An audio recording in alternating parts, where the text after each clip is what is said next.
So I posted a video a couple days ago asking security officers if they are justified in shooting an unarmed person. And the scenario was they were working at a post, at some point became involved in a disturbance with somebody who was unarmed.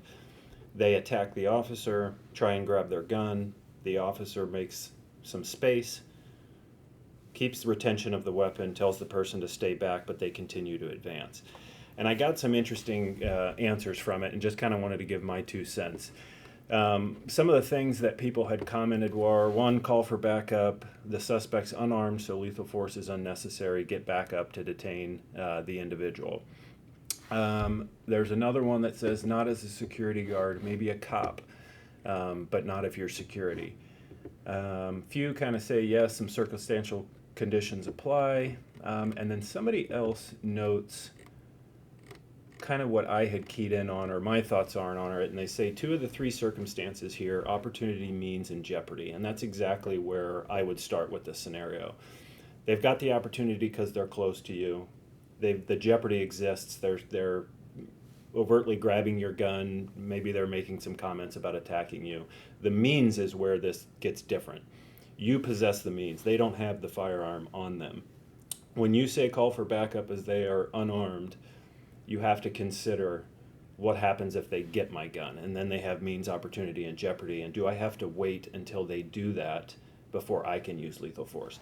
And the answer is it depends, and it's different for everybody. You know, another one, and this is kind of a curveball, but another one that gets out there a lot is, you know, shooting at a vehicle that's trying to hit you. And I think officers can look at that as a plus B equals C scenario, and it's not always that clean. Meaning that they see the person in the car, they're driving at them, they have means, opportunity, and jeopardy, but the thing they miss is, am I putting myself in that situation by standing in front of the car? Is there an exit for this person? Am I able to get out of the way? And I think that applies here as well. If I'm dealing with a 100-pound person that I feel like I can fight off or use a less than lethal pepper spray or something like that, then I'm going to do it. If I'm dealing with somebody that may have more strength than me, outsize me, be a more experienced fighter or something like that, I'm not going to wait for them to get the gun to shoot me. If I have to make the uncomfortable decision to shoot them as an unarmed person, what I'm saying is I felt the jeopardy, certainly. They had the opportunity, and the means was my firearm, and I wasn't going to let them do that.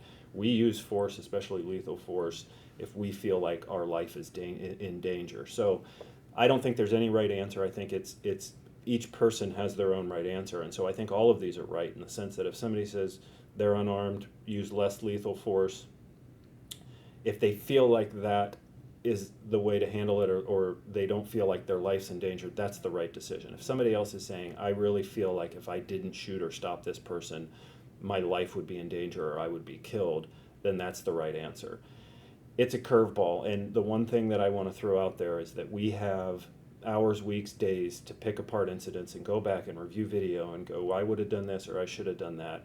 We have to appreciate and we have to train ourselves and prepare ourselves that we have seconds to make those decisions. So I just wanted to give my thoughts on that, kind of a curveball situation.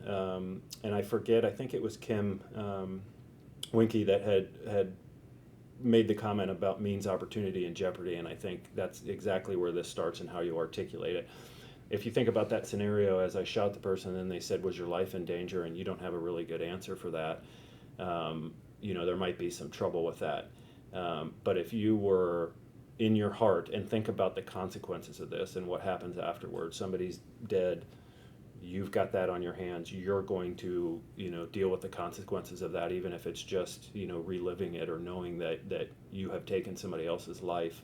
I think it's a good scenario that just describes the gravity of that responsibility. So I think taking these situations and I think what-ifing things and going through it better prepares ourselves if we're ever put in, hopefully, a situation that we never, you know, have to encounter like that. But I think it's important to prepare ourselves and have these discussions.